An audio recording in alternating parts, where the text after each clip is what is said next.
I got my big pot here.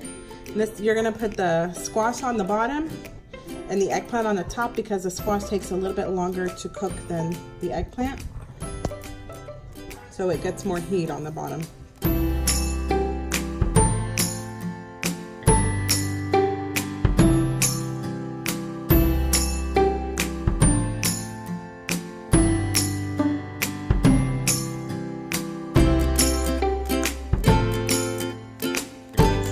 Ready to start cooking. I'm gonna put a plate just so it can weigh everything down, because once we add our water, the little eggplants will start floating and we don't want that to happen. And then I'm gonna add some hot water. I'm just adding our hot water.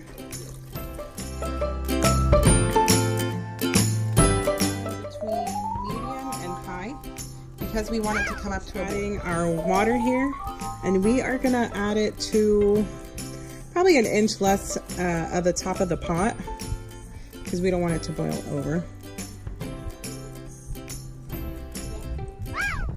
You want to make sure it looks like this, and all our eggplant and squash are covered. Now, I did not mention to you, but I did make a little extra rice. So I had a little bit of extra eggplant and squash on hand, so I stuffed more. If you do not have any extra on hand, you can stuff bell pepper. You can stuff anise peppers. You can stuff any type of peppers. You can even stuff a tomato, kind of just hollow it out from the inside. And you can also stuff that with rice. Salted our rice. I'm gonna go ahead and just add about a tablespoon of salt. And after we empty out our eggplant and squash, after it's cooked, we can go ahead and add more salt to the juices, but we don't want the rice to absorb more salt. We're gonna wait for it to come up to a boil. It is starting to boil. And then we are gonna reduce it between medium and low. You want it to still bubble a little bit, but not bubble rapidly.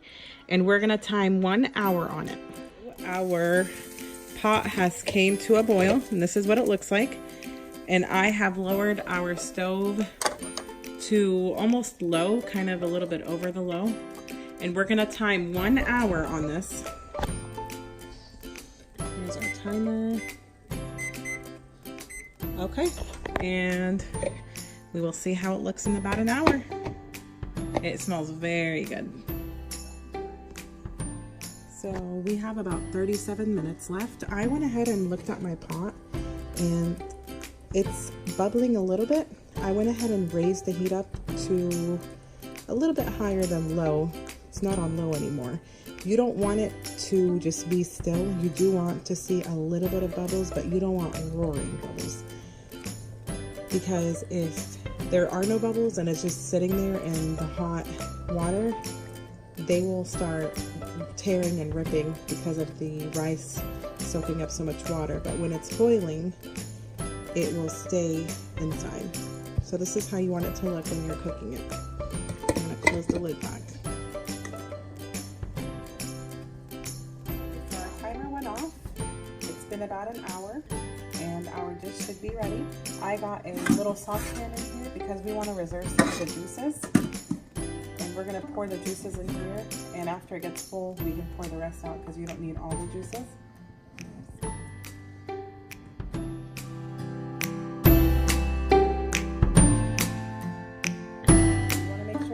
The juices out. Please be careful. This is very, very hot. I have some silicone gloves on because they resist the water, especially when it's hot water. And this is what our dish looks like. I'm going to go ahead and plate it up, and it is ready to serve. I don't want to use tongs because they're very delicate. They are very hot. So what I do is I wet my fingers with very cold water, and then I carry each one, and I set it in a dish. Please be careful, do not burn your fingers. Our juices, I went ahead and put it on medium. I added some salt and I added some citric acid and a teaspoon of tomato paste.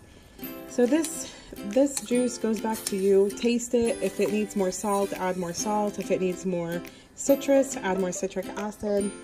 And if you like it a little bit thicker, you can add some tomato paste.